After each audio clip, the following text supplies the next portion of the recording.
Recording in progress. Doche Shangi Companion Top Shore. Let's just do the 4 limitless contemplations.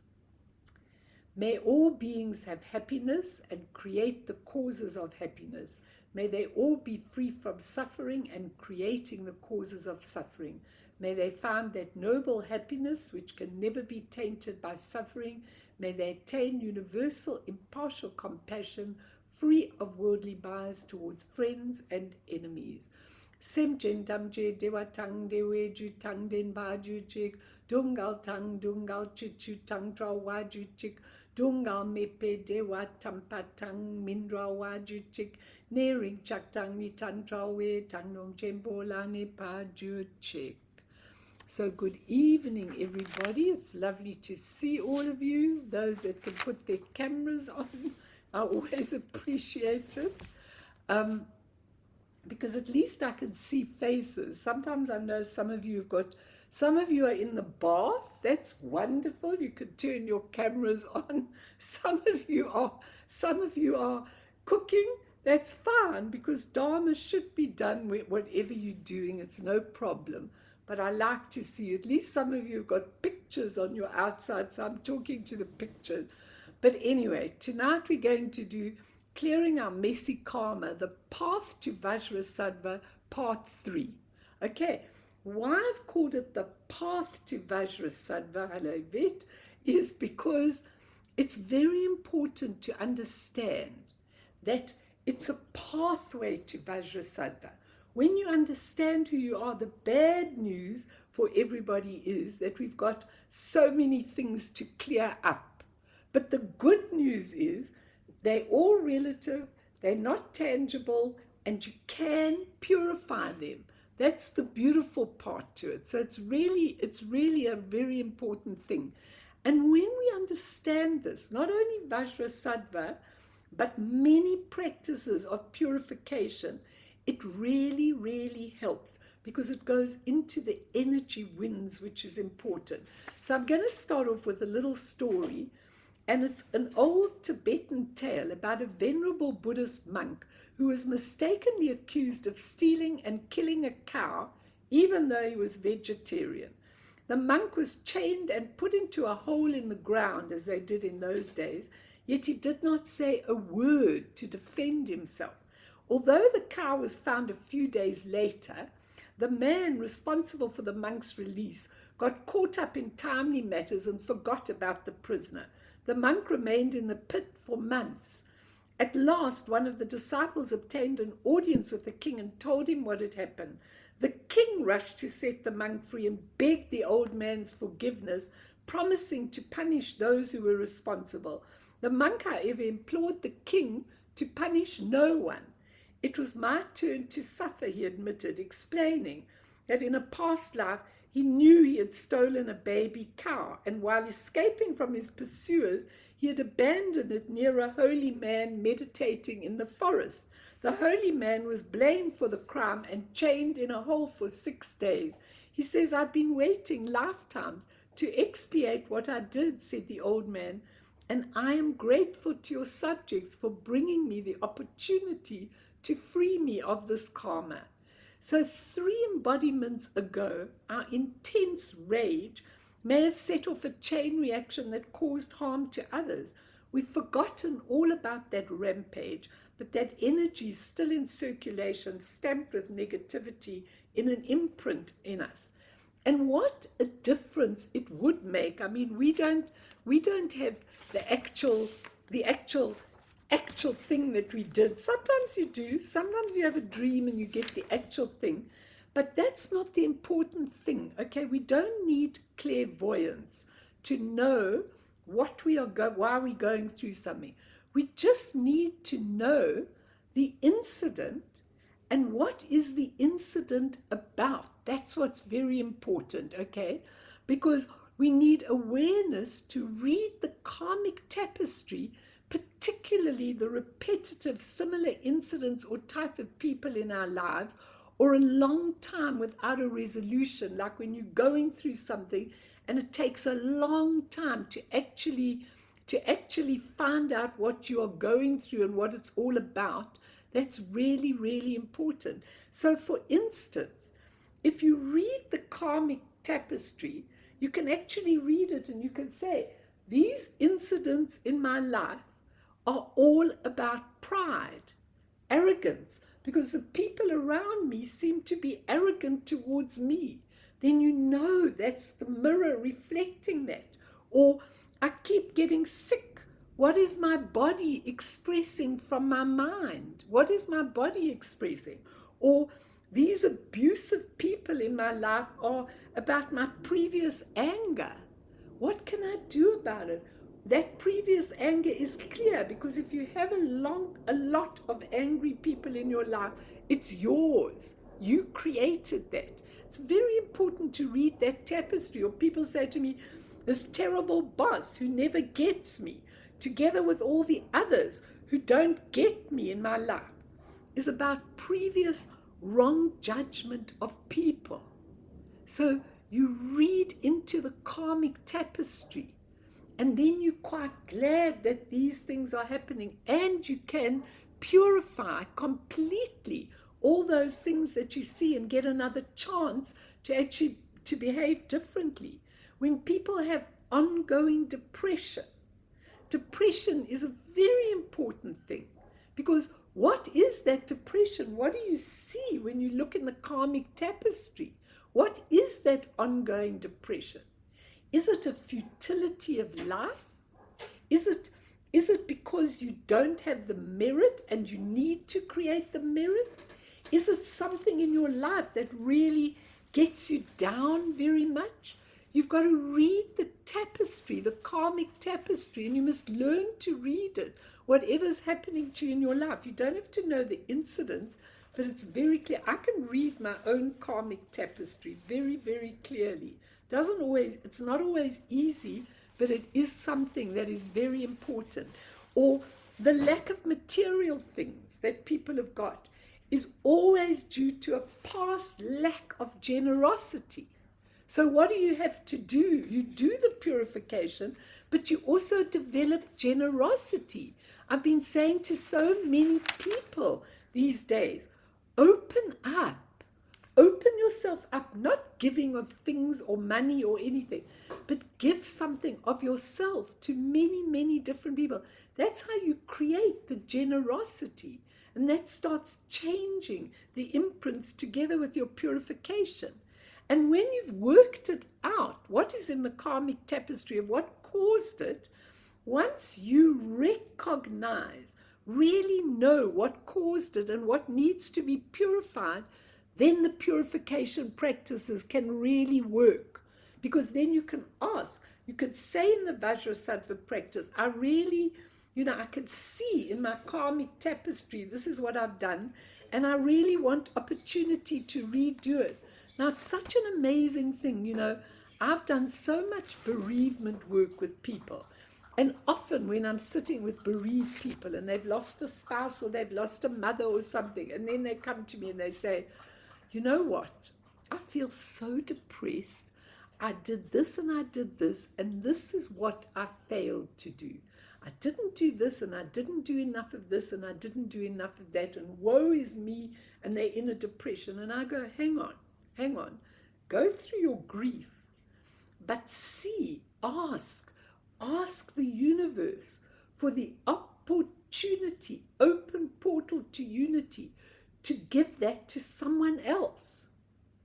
And the opportunity will come tomorrow morning, because that's what the universe is waiting, just for us to clean up. This is the schoolroom.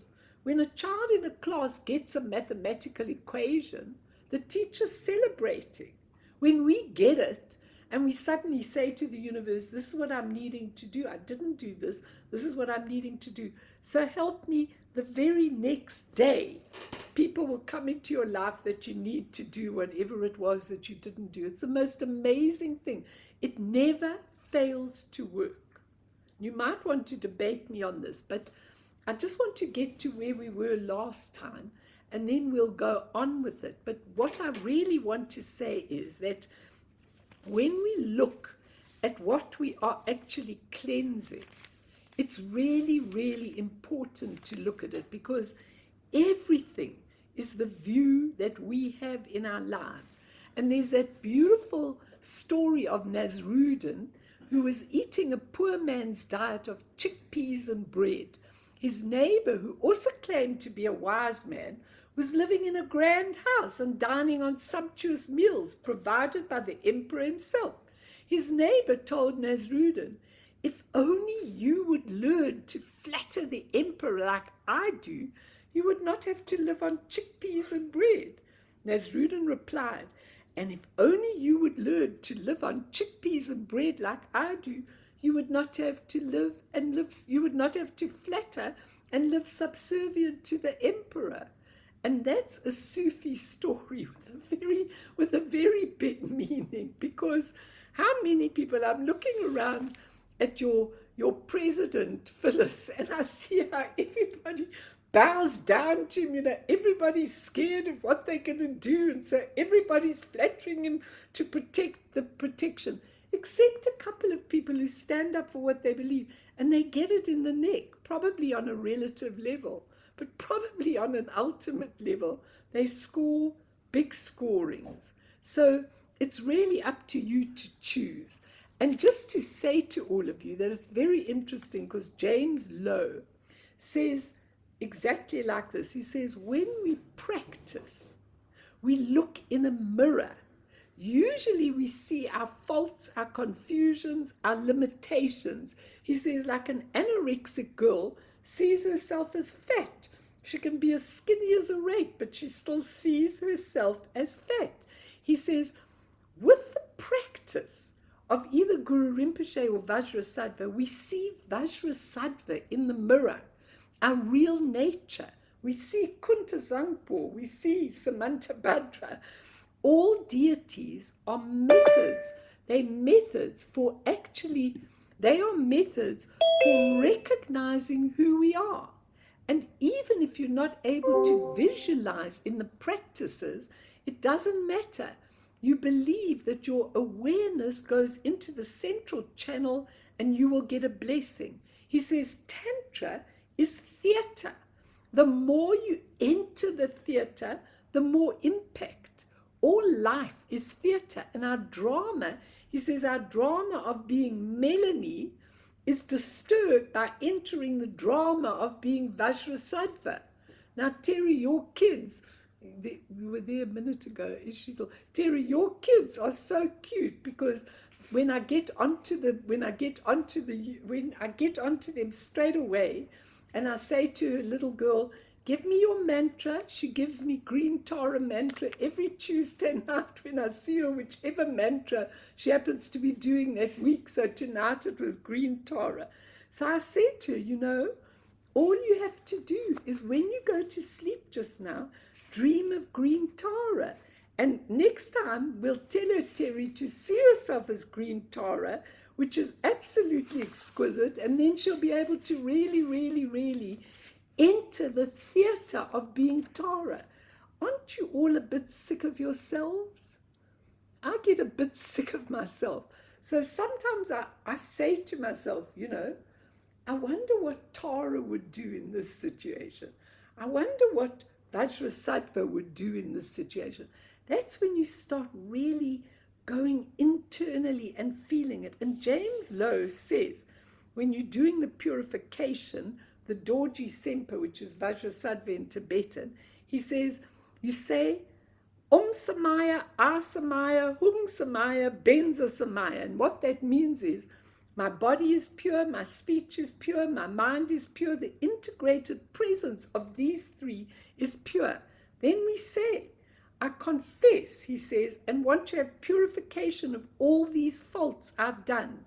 We must have some idea, not to take things on, not to be like a sponge, but to realize our Dharmakaya nature and then believe. So we become less permeable to the stains of samsara. He says the essential point is to identify with the nature of Vajrasattva and Padmasambhava, and we relax into the state of purification. And he says, this practice helps the essential meaning to seep through.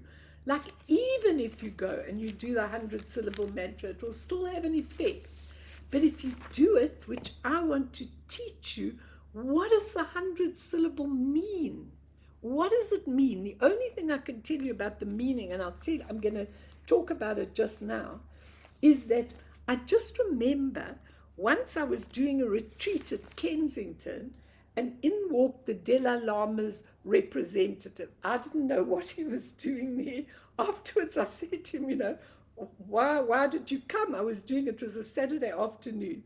And he said to me, no, I figure out where the Dharma's being taught and I rock up at places. He says, because I like to see how the Dharma is being taught. Anyhow, I said, well, I'm delighted. I hope that you can get something out of what I'm teaching. I think I was teaching on dreams or something like that. Anyway, at the interval, you know what, I'm going to switch this off, otherwise I'm going to have an echo. At the interval, he actually, when we had a break, he actually went up to someone, and I happened to be standing and having a cup of tea, and someone said to him, what does a mantra mean? And then he said, oh, if you were born Tibetan, you would see the depth of the meaning of every single mantra. He says they give a meaning, but he said that's not it. It goes deeper and deeper and deeper. So this Vajrasattva mantra with its 100 syllables, I'm going to teach you what it really is about. But just let's go over what we were doing. We were looking at all the different imprints and the karmic imprints and all the levels of obscuration, which go deep into the obscuration that give us a distorted view of the world, and the obscuration where we see things as outside of ourselves. That's an obscuration. When we see everything outside of ourselves, that's a dualistic thing. And as soon as it's dualistic, it's not true. And we see it as solid and everything else. These are obscurations. These are the things that we have to really purify in our lives. And last week, we were talking about the energy wind, okay? And we were looking at how the energy winds run in the channels, and they carry all your emotional things. You can go back to last week if you missed that, but how they actually, every state of mind rides upon a corresponding state of energy winds. And so a lot of these practices get into the energy winds, which is really important. And we did that, towards the end, the whole meditation of how your meditation posture controls the energy winds. And once the energy winds are running in the central channel, then the obscurations, all the negative poisons and everything start transforming just by your practice. So we were talking about when you put your hands together, it helps the water wind energy, and that corrects anger, pacifies anger. We need to pacify these negative poisons because it's really, really, really important. And in his book, I'm going to give you a chance to ask things in a moment, but in his book, Becoming Vajrasattva, the Tantric Path of Purification, Lama Yeshe, not our Lama Yeshe, another one, explains the great importance of Vajrasattva meditation and recitation practice. He says why it's important, even for people who don't believe in previous lifetimes, that we have this one life alone. He said, everything, your life success, your family, your friendship, your business, your health, your wealth, and your power depends upon both purifying your negative karmic obstacles and not creating more negative karma. And so we need that awareness, that intrinsic awareness, because the more you hurt yourself. And the sentence he uses, which for me is very, very important, he said, as for the Vajrasattva purification practice, it is more powerful than the negative karma. Now think of that sentence. because the negative karma is relative. The obscurations are relative. So the power of the 100 syllables goes right in and clears everything. So the practice of purification, he says, is one of the most important solutions to problems, even for people who believe in one life. He says it's really important. Now, when we do Vajrasattva, we can imagine ourselves as Vajrasattva, or we can imagine Vajrasattva in the path above. And as I started off when I was talking, Vajrasattva is the primordial Buddha, as well as one of the 5 Buddhas of the Buddha families. It doesn't really matter. But when you think of Vajrasattva, it's the pure part of you right in the middle of the mandala in your heart. And you imagine his radiant form filling you, and then you recite the 100-syllable mantra as Vajrasattva. But this mantra is unique. And a lot of people say to me, like I know you said to me last week, I want the mantra. The mantra becomes very, very, very easy when you practice it a lot. You don't have to think about it. I say it all over the place, the 100-syllable, because when you do it many, many times, you just know it off by heart. And so you could do it everywhere. And at the end of every practice, you say it because it cleanses, the 100-syllable cleanses. Now, what does the 100-syllable mean? Because these syllables are the life force of the 100 peaceful and wrathful deities, the 100 families of the victorious ones. These deities, or if you want to call them qualities, if you don't like the word deities, call them qualities. There's no problem, because when you look at them as deities, it's just a way of expressing them. They're not real things, and they're not external. They're your qualities, 100 qualities. Now, they are present right now within your own body. And some of the practices teach you to see them. One of my practices teaches you to actually view them. For most people, okay, most people, they will manifest fully in front of your eyes in the second bardo. That's the second part after death. Those 100 deities will manifest themselves in front of your eyes. And in order to prepare ourselves to realize that the 100 peaceful and wrathful deities are none other than our own display, they are us. Now, when you are in a physical body, it's really difficult to see that mandala of 100 deities. There are practices to teach you. But once you die and all of this dissolves, you are able to see them clearly, their colors, their sound, their mantras, their everything, their families. You're able to see them as clear as anything. They are our own display. And now that I am aware of those 100 peaceful and wrathful deities, I'm going to give that to you, and then I will throw it open. Because I'm aware, I try to not swallow some of the 100 syllables of the 100-syllable mantra Vajrasattva, because each one of those syllables represents one of the qualities. So sometimes when we're doing mantras, we swallow half the mantra, as a lot of us do, because we do them quickly. But with the 100-syllable mantra, I try to keep it all going very, very clearly, because it really is about it. Now, a lot of you will say, okay, so I'm careful that in this purification, I'm not only cleansing myself, but I'm also awakening these qualities in me. That's what it does. That's why it cleanses you, because you become who you are. Now, what does that mean? I mean, when people say to you, oh, there are 100 peaceful and wrathful deities, and people go, oh, what does that mean? I don't know what that means. What is that? But in actual fact, there is such a deep meaning symbolically in all of that. Now, I've taken The Circle of the Sun, the heart essence of Dzogchen by Trele Gamkon. And he says like this: the human body is precious because within it lies the self-existing awareness, the embodiment of emptiness and luminosity.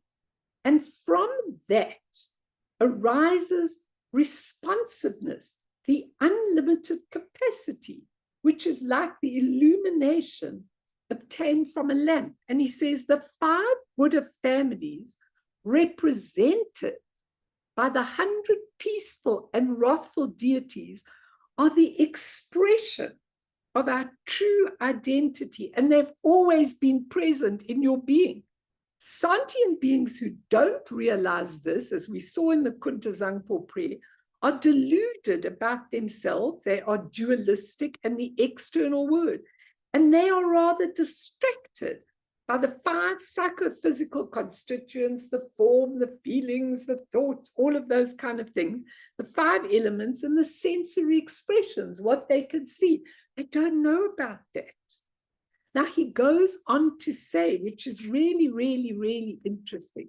He says, people may ask about why we see the wrathful deities, both in the bardo and in the visions we have in the highest practice. Why wrathful deities? Now, when you see the picture of these wrathful deities, they're monsters with 3 heads. They've got claws. If you saw them in the night, you'd let out a scream, okay? But the whole thing is, you've got to look deeply at them because they're not really that. And here he tells you that these ugly beings, you know, the wrathful deities, allow the transformation of what in psychological jargon is called the dark side of the psyche. Now, you all know you've got a dark side of you. We all have a dark side of us, okay? And he says the wrathful deities represent our hatred, our resentment, our traumas, our fears, our anxieties. He says this happens even when dreaming, having nightmares. We see beings that may not normally exist, but they're a product of our own imagination brought about by whatever unresolved psychic tension is there. It means not only do we come in touch with the positive aspects of ourselves as symbolized by the peaceful deities or being or qualities, but we're able to transform and change those aspects of ourselves that we find difficult to come to terms with. So when you've died, and you go into the second bardo, lots of people will just get frightened and they won't see it at all. But a lot of people will see the peaceful deities, and if you recognize them, re-know them as part of yourself, you'll never see the wrathful deities. But if you don't, the wrathful deities come up and they're going like, see us, confront us, transform all the rubbish that you had in you. They come to wake you up. It's absolutely amazing, you know, and it's really important this, because this Vajrasattva 100-syllable mantra is not just a plain thing. It's the actual nectar coming through you and cleansing everything from the past. And it's absolutely amazing when you understand the qualities, because we learned the 5 wisdom deities, but each wisdom deity has got all these entourages, and these entourages have got entourages. So it goes on and on and on. We are limitless inside us. Okay, let me throw it open because maybe this is quite hectic for some people. So ask me, comment, say. A lot of you, this is familiar. Whatever you want, I'm waiting. Anyone? Mel, Yes. how do we actually recognize it? Because obviously you are confused on that point. How would you do that?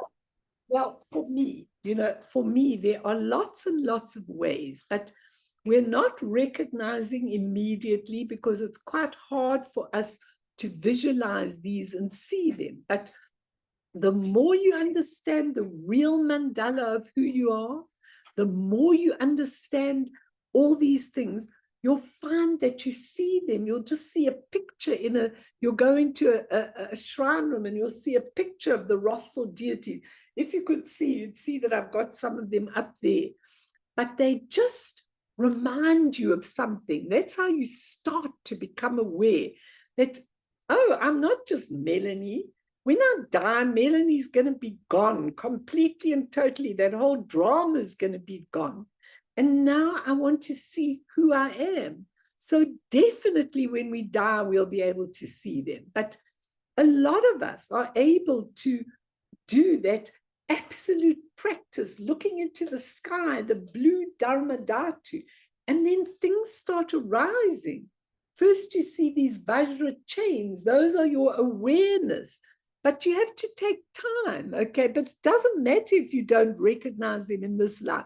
If you do the practice and you understand what I'm trying to teach, it'll just start to you'll probably have dreams on it very easily.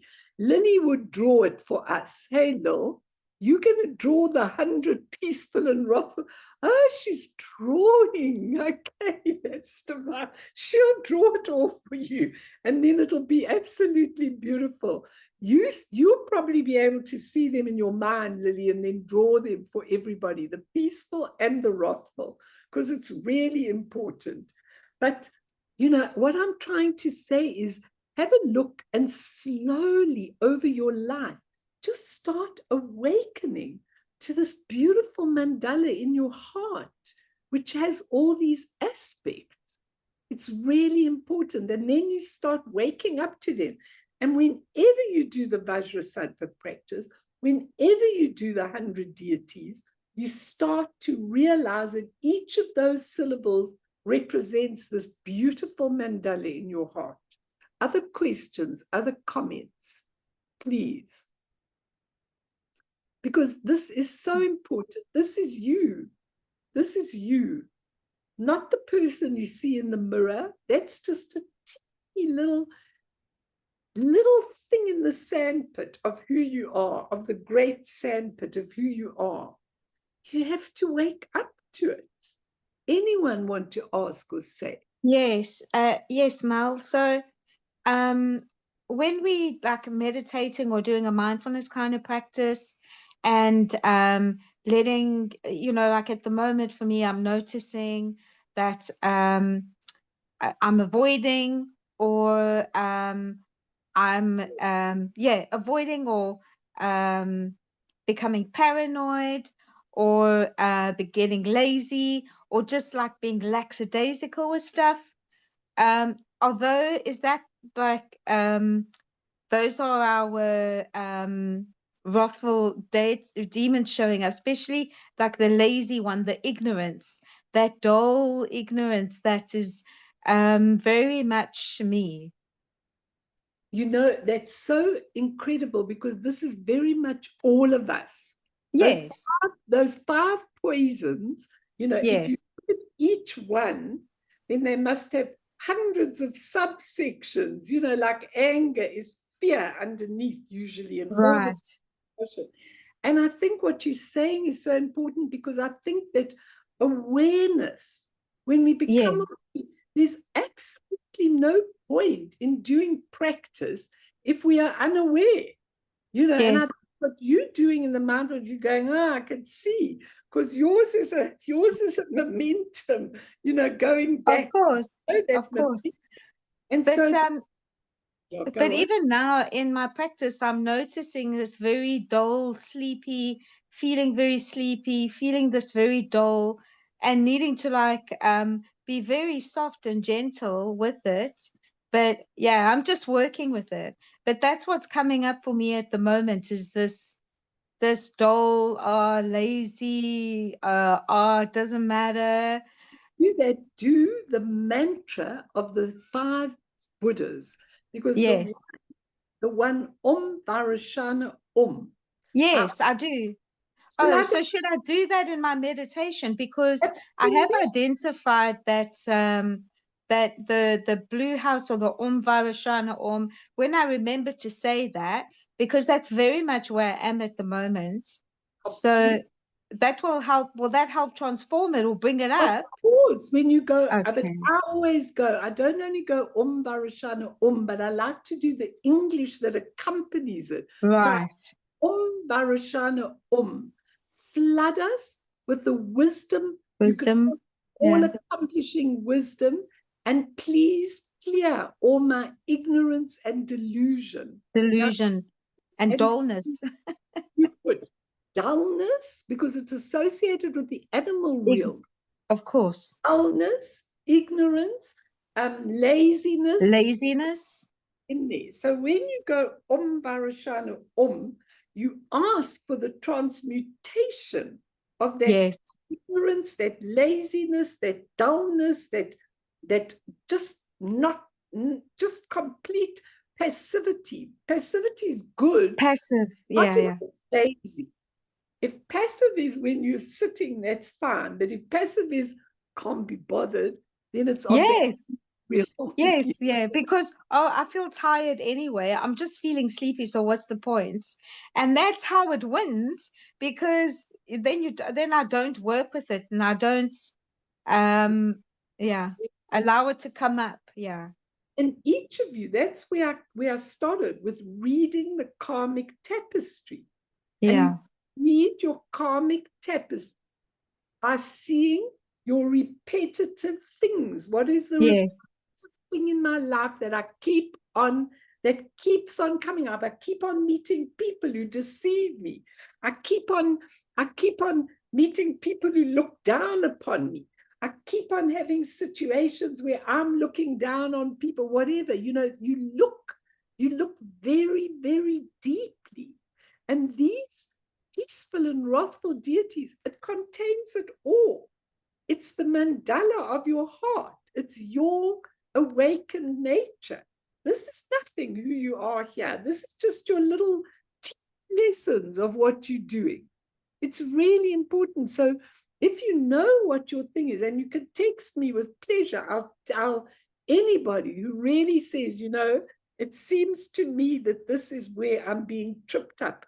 I'll tell you what practice to do. But I mean, the Vajrasattva practice, which even if we don't do it tonight, we'll do it next time. But the Vajrasattva practice will clear all of this completely and totally. But if you ask specifically when you're doing it, like what I often do with the Vajrasattva practice is, if I'm dealing in my life with a lot of people who've got sorrow and illness and pain and confusion, as I'm doing my Vajrasattva practice in the morning, I imagine them under me. So I imagine Vajrasattva there, me here, and I imagine all the beings under me. And then I could see when I'm doing the practice that the nectar goes from Vajrasattva through me, through them, right out. And that you cannot even imagine how that helps. It's really, really helps a lot. So that's a very good question. Very good. And it helps everybody. Anyone else want to ask anything? Mel, the peaceful and wrathful deities, are they in a specific order? If I now visualize, I've got Vajrasattva above me and all beings below me and all that, but if I go like Om Benza Sato Samaya Manupalaya, do I visualize the peaceful ones first and then the wrathful ones, or the other one, or it doesn't matter? Because if you study them, I mean, there's some texts. Just let me get this. There's a book, the Dzogchen Deity Practice. That I use that all the time, and that is an amazing book in which all the deities, they show you all the deities, the different deities through the practices. But when you're actually doing Vajrasattva, you don't have to do that. But to know that the 100 syllables are cleansing all of that in you and awakening all of that. You don't need to specifically visualize it, but for all of your purposes, it's wonderful to read about them. Because what I find so fascinating is that every psychophysical thing your body, your thoughts, your this, your that, your the other, everything has got a corresponding beautiful aspect to it. And so we are transforming that. When you actually go to the 100 peaceful and wrathful, don't even worry about the wrathful deities unless you're going through, you know, some really hardship, or you've got a lot of negative emotions or whatever. But it will just come naturally.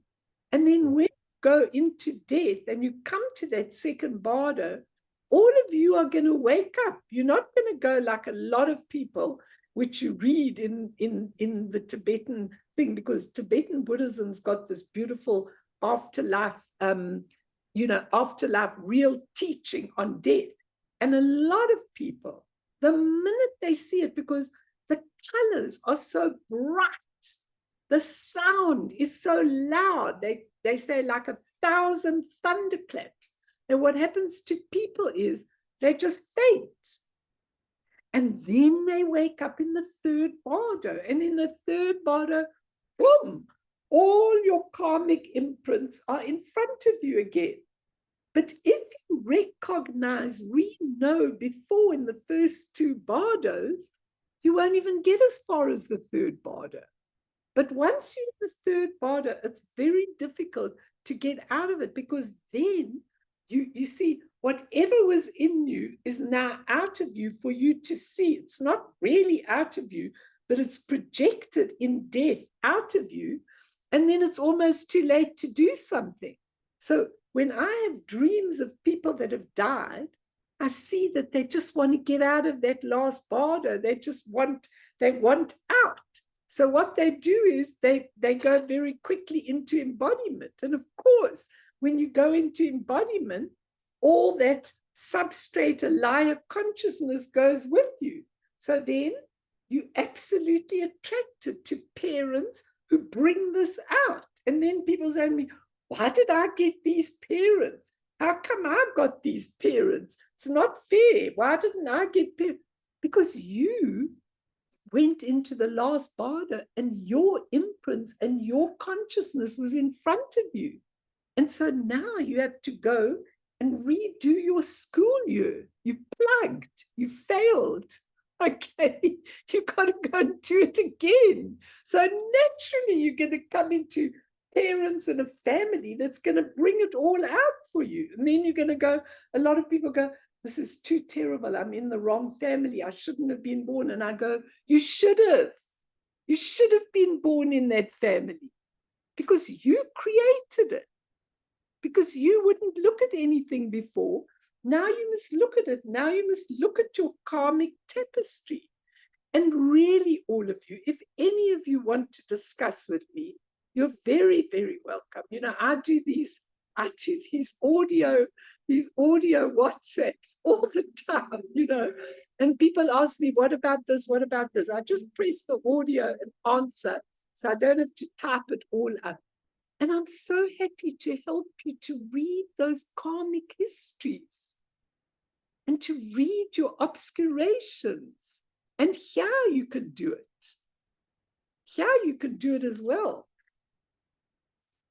Because I think a group like all of you who are really trying to come on a regular basis, your mom, Lily, said we should each just introduce ourselves in the group at the beginning of a group, not on recording, of course, and then each one just say what they're getting out of it, and then it makes like a real group in which you can actually say your things.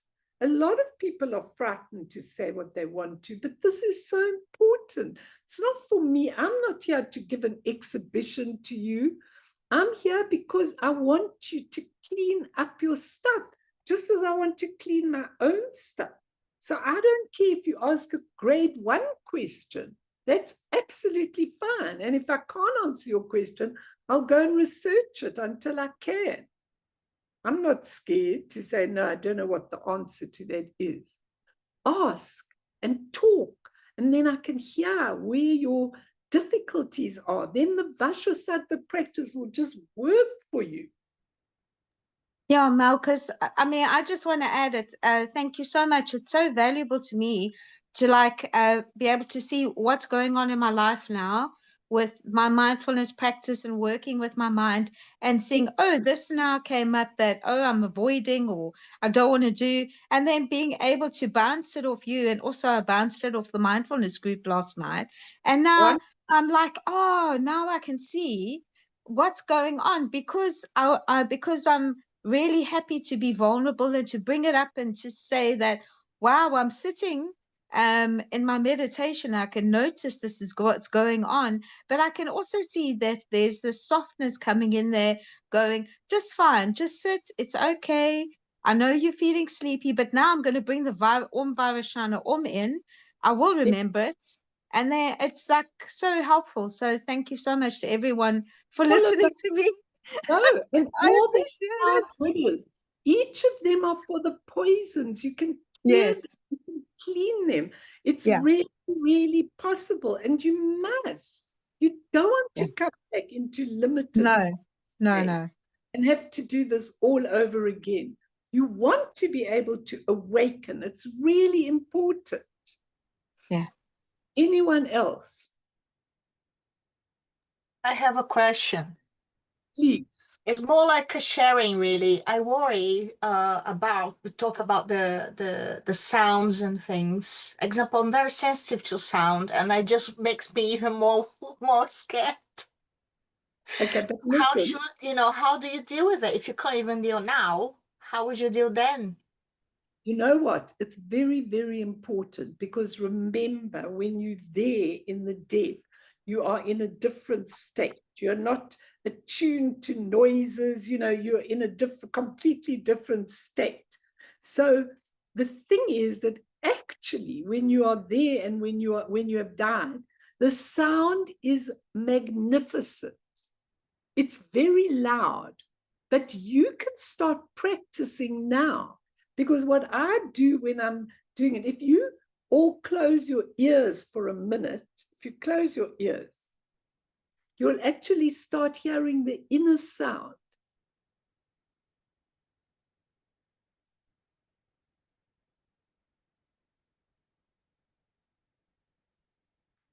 Now practice, because eventually that sound goes louder and louder, but it's not ugly. It's exquisite. Because that is the sound. I always tell you that when I asked Taisitu one day, I said, what happens when you hear true sound? He said, oh, I can't explain it to you. I said, explain it to me, Rinpoche. I'm persuasive, explain it. He says, the only way I can explain it to you, he said, is when I go on an aeroplane. He says, I put my head back on the seat like this. He says, yeah, the sound of Dharmata. Now, the sound of Dharmata is the same as the visions in Dharmata. It's a most magnificent sound. So you will never be repulsed by it when you're in your true nature. Only for people who've never heard of it and never gone through it, it's really difficult because the colors, the colors of the true reality are as bright and vivid. You can't even imagine them. I just know that in retreat, when I would see the colors, I would start running around the room. I mean, if anybody saw me, they would actually think, well, she's really lost the plot, because I used to go, oh, the colors, they're so vivid. How can I explain this to people? They're nothing like the colors here. They are totally vivid and bright and exquisite, but they make your physicality go quite berserk, but not when you haven't got a physical body. So don't worry about that. It's really, really beautiful. And that's what we're looking at. So I want to say this to all of you, that, you can, if you take time in your practice and you ask, you'll see. And if you do this cleansing of Vajrasattva, we're going to do it, but I won't do it tonight because I just want to give you another little teaching tonight. And then the next week, but next week, I'm not going to be here, everybody. I'm going to be away. So there's no group next Tuesday. I'll send you a text just to remind you, but I'm not going to be doing next Tuesday. But the Tuesday after, we will do the practice, a very short, precise practice with explanations. We will do the week after. But let's just do a little meditation, just reading the karmic tapestry. And then I want to just talk a little bit about the Nondra. Now, I know a lot of you have done your preliminaries or done some of it. But what I want to do is, I just want to talk my own feelings about it.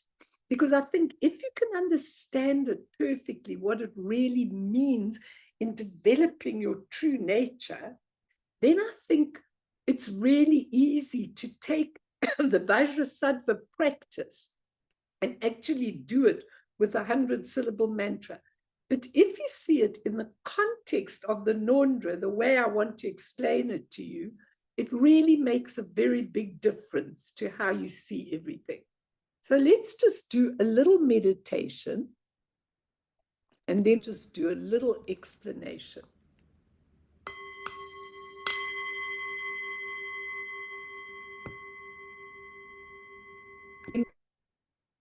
So I want you to take up your posture again like we did last time. And when you're taking up your posture, your hands are on top of your lap, your legs are, if you can, in a lotus or half lotus or one in front of the other. But it's very important that you are a little bit crossed because it keeps the energy in. Also, what my Lama Yeshe Rinpoche says all the time is, I know a lot of people get up very early and they go to work and they haven't got time, and some people come back and do their practice later. But I just want you to remember, as you're taking your breaths in meditation, that the early morning is called the rising energy winds, whereas the evening is called the diminution of the energy winds. So when you get up very early in the morning, even if you're able to do 20 minutes of practice, 15 minutes, whatever you've got, and I'll help any of you to do that, it's really important before you go out and before you go to work and before you do things, because that is when the energy is totally rising.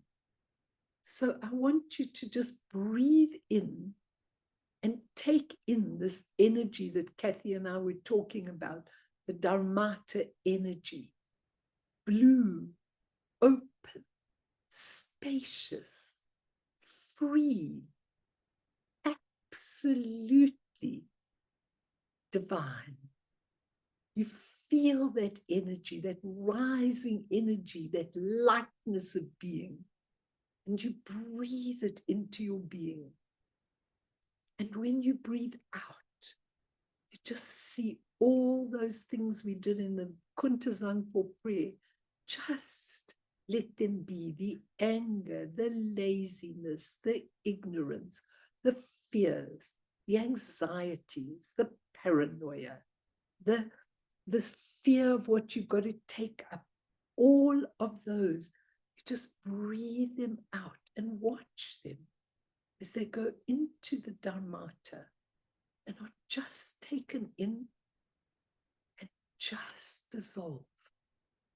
And so you breathe it in and you breathe it out. So I want you tonight to just take a look at what is repetitive for you. Look at your relationships. Look at your dissatisfactions. Look at your energy, your fatigue. Some of you are fatigued all the time. Look at your real anxieties, what makes you frightened.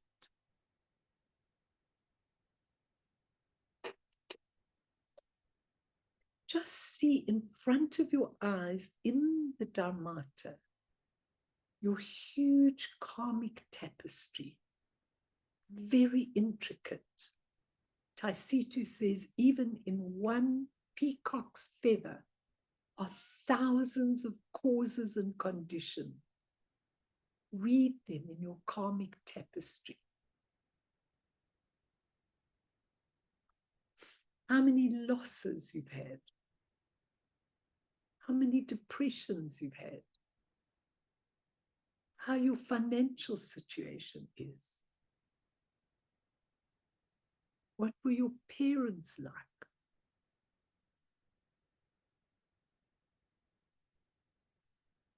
Try and see what you are being told in the mirror of your life.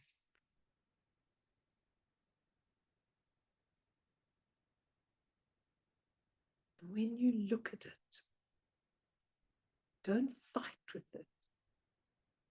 Just bow your head and say, I'm grateful to have the opportunity to clear this.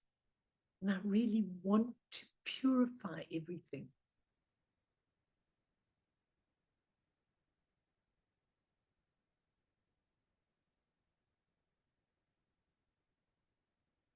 Learn to read your karmic tapestry openly without fear.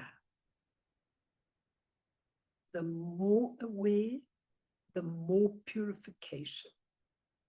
The more you know about yourself, the more you are able to really change. Very important.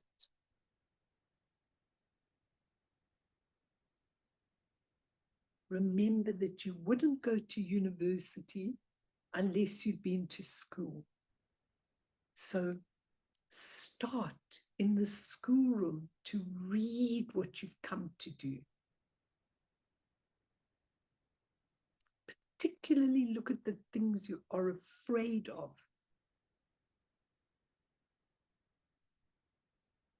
Look at your bodies. Fat, thin, ugly, beautiful, decrepit, gorgeous, well-groomed. It'll tell you everything about your karmic tapestry.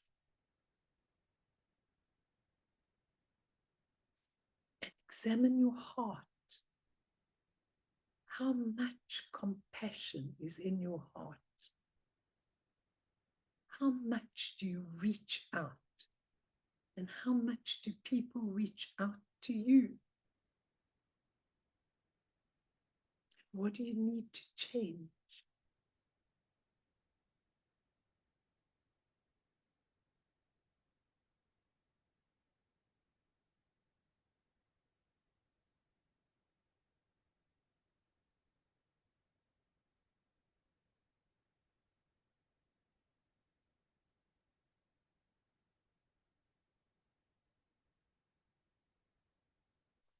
And when you have discovered about your karmic tapestry, I want you in your heart to ask the universe to give you chances to change this, chances to wake up to it, chances to redo things that you know you haven't done in the way you should have.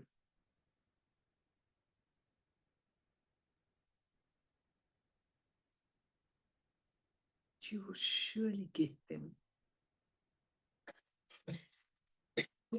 I want you to see how much that nectar of Vajrasattva, which we will do next time, really pours through that whole tapestry, that whole alaya or substrate consciousness wherein all the records are kept, all inside of you.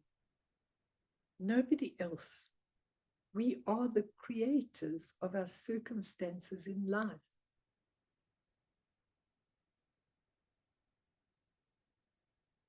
No one to blame.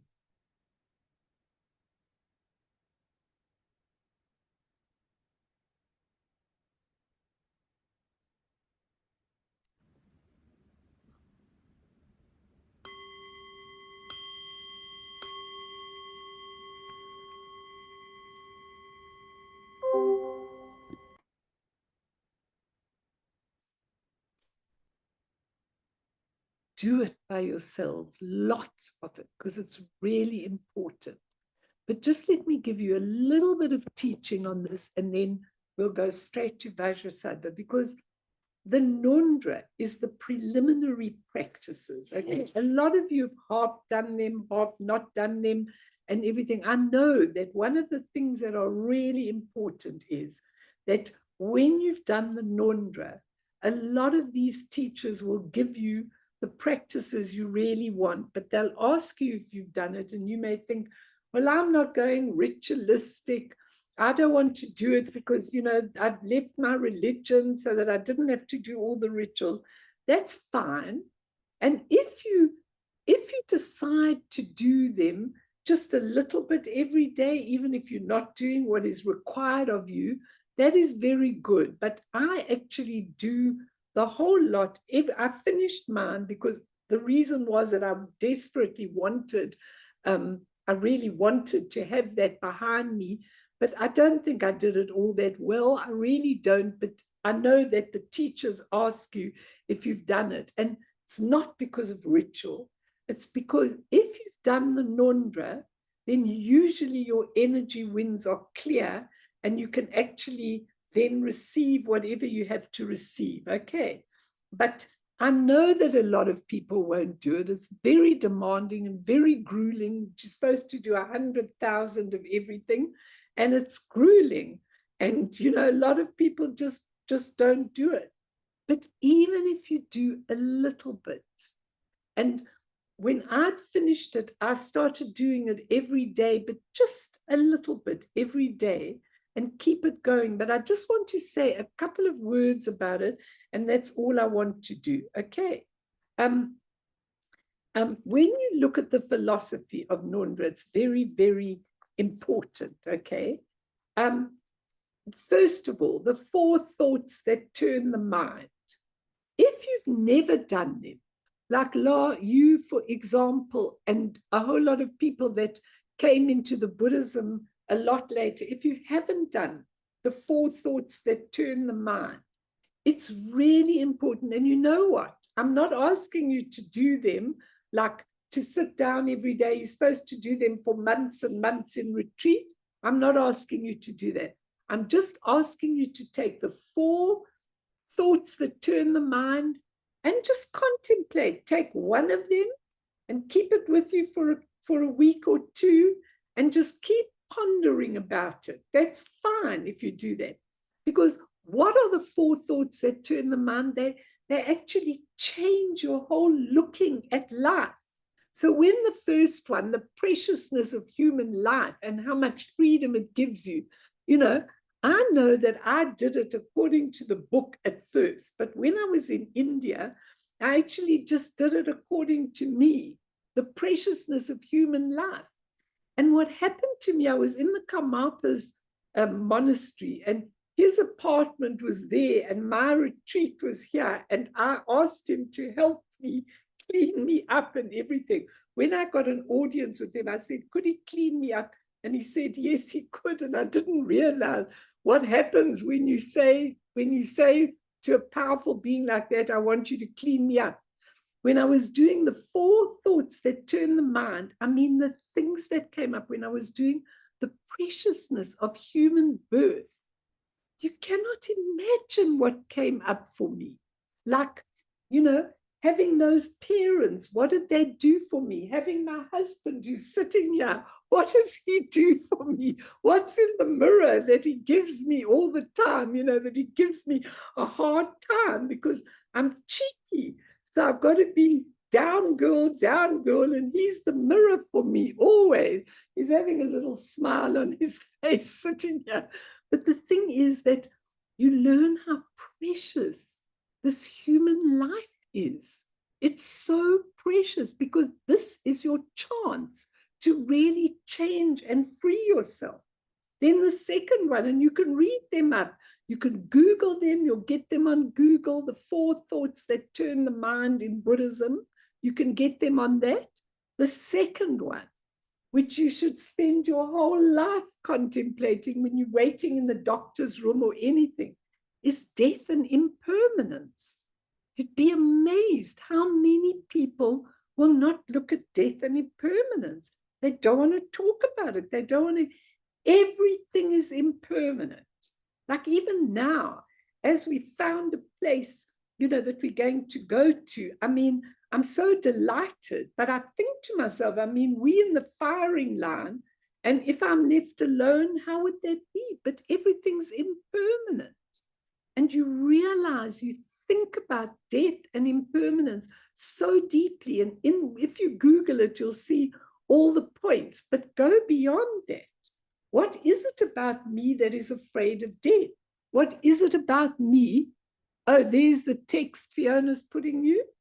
What is it about me that with death and impermanence, like it's so important? And when you see an accident or when you see someone die, it's all impermanent.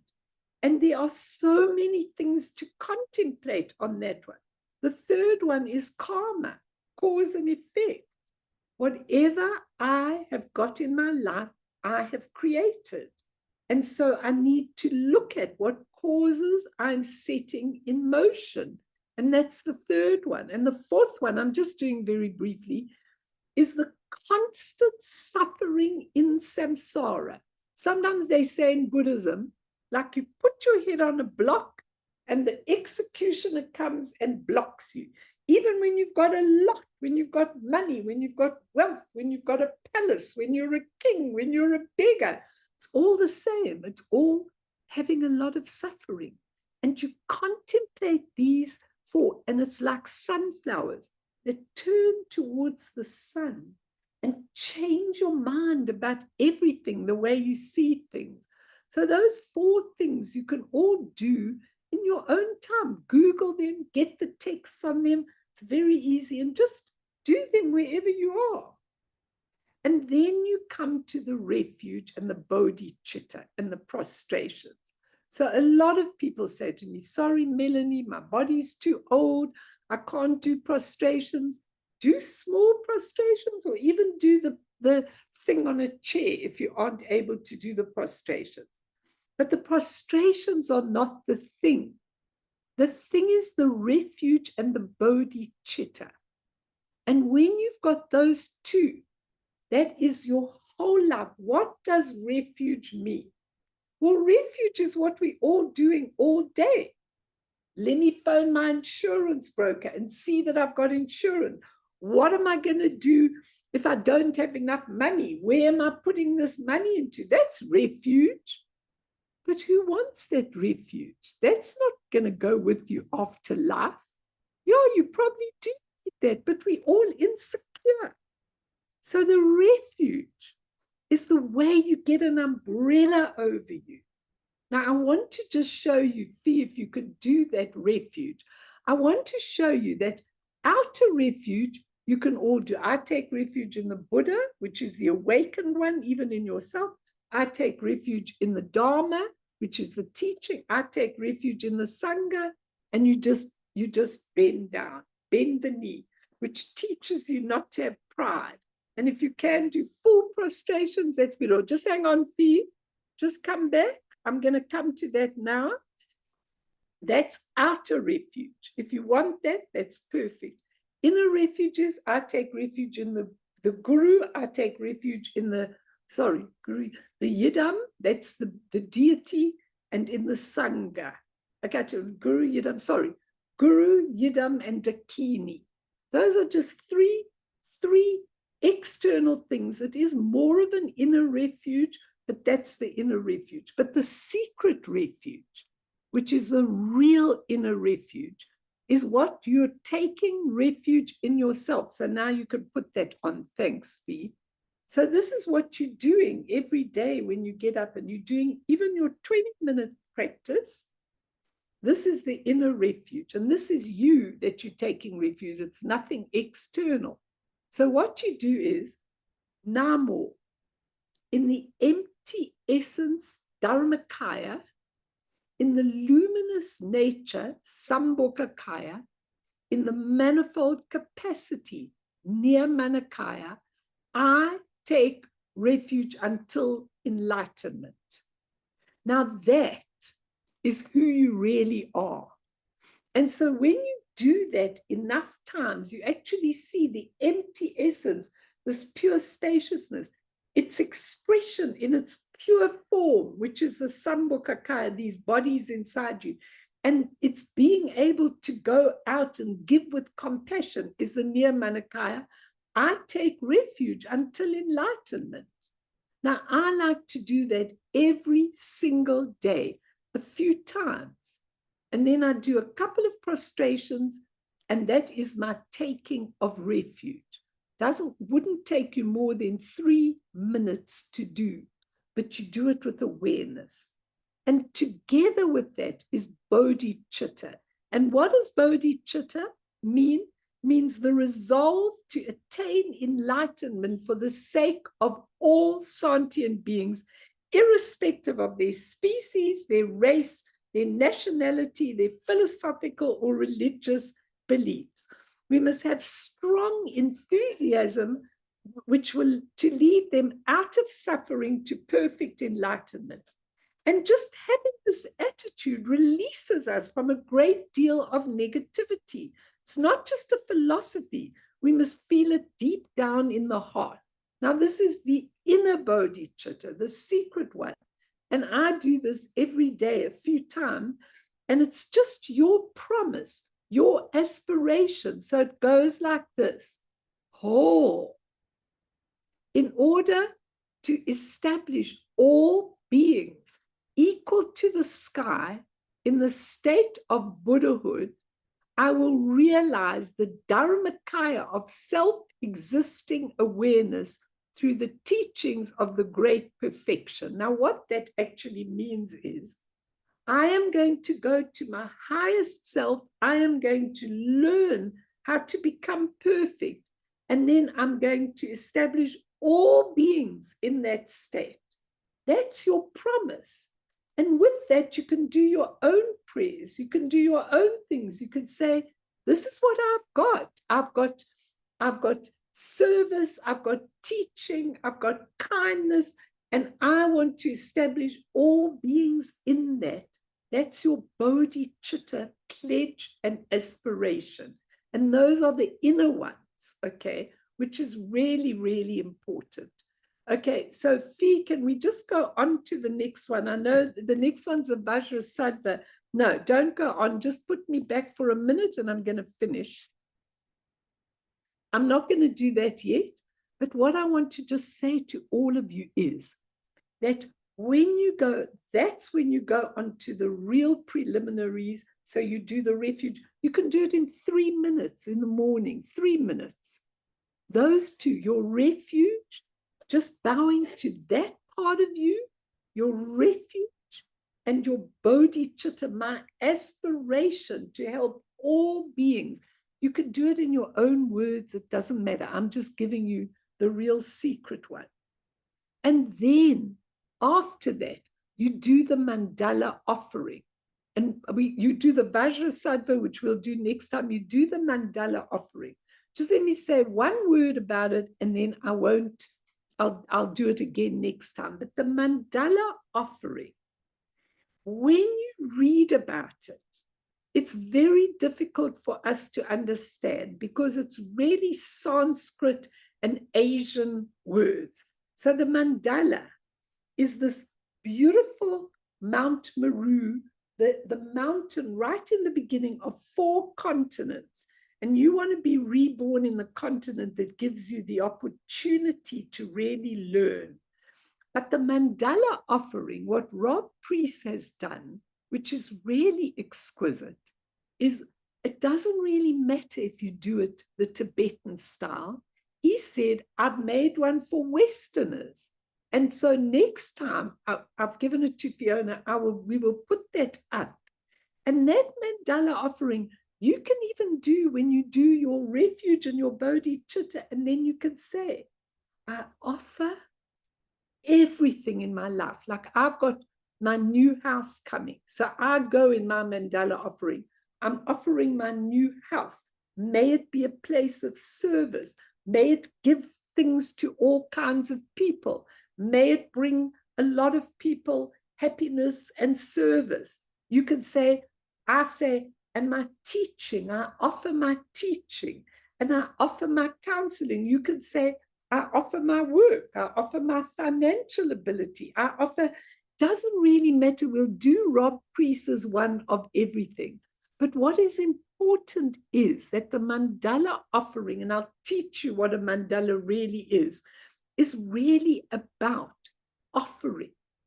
Now, when you offer, you get. When you're asking, please let me have enough money, please let my children be well, please let me have help, what are you offering in return? So you need to offer. You can offer your home. I'll read you what Rob Priest did. You can offer your home, you can offer your family, you can offer your teaching, you can offer your whatever you do. You can offer your art, Lily. You can offer whatever, but you offer the talent that you've got, and you offer that. And then once you've done the offering, you create the causes and conditions to receive the things you need in your life. That's why that Nondra is so important. But I love the fact that Rob Priest said it's really difficult for Westerners to see what a mandala is. When I was in India and I was sitting in the shrine room, then I saw what a real mandala was, because the people, the monks, formed the mandala. This one was the speech of Taisitu. This one was the mind. This one was the body. It was amazing when you really see what a mandala is really about. But all I want you to understand is that you offer that mandala something. It can be 3 minutes, and when we come back next time, I will show you a 3-minute mandala, a 1-minute mandala offering. And then the Guru Yoga, a short Guru Yoga. In Deity Dzogchen Practice, they give you a short one. So you can do all of that in 10, 15 minutes. And that's your beautiful, beautiful, beautiful practice, including Vajrasattva. You could do 10 of Vajrasattva, 3, 5, whatever you can manage to do. But just do it with sincerity and understand these are the things that set in motion how you turn your mind like sunflowers turn to the sun. So it's really important. I don't care if you do 5 minutes in the morning, but just do it and I'll help any of you to do it. Just a short practice that actually you feel this in your heart, and see what happens at your work after that, or see what happens at your life after that. Changes completely. So let's dedicate. I know we are a bit late. I wanted to finish it, but I'll finish just with a bit of Guru Yoga next time, but I'm going to do the Vajrasattva practice. So let's dedicate for all suffering sentient beings, for the wars, for the dictator leaders that not caring about people, for everyone. If they can get even a tiny bit out of this, we dedicate that merit. Through this merit, may all beings attain omniscience, may all obscurations fall away from the stormy waves of birth, old age, sickness, and death. From the ocean of samsara, may all beings be freed. Sonam die tamche zipane, topne nepe dranam pamshene, jeganachi balap topaye, sipe sole doa dro warsho. Just switch this off.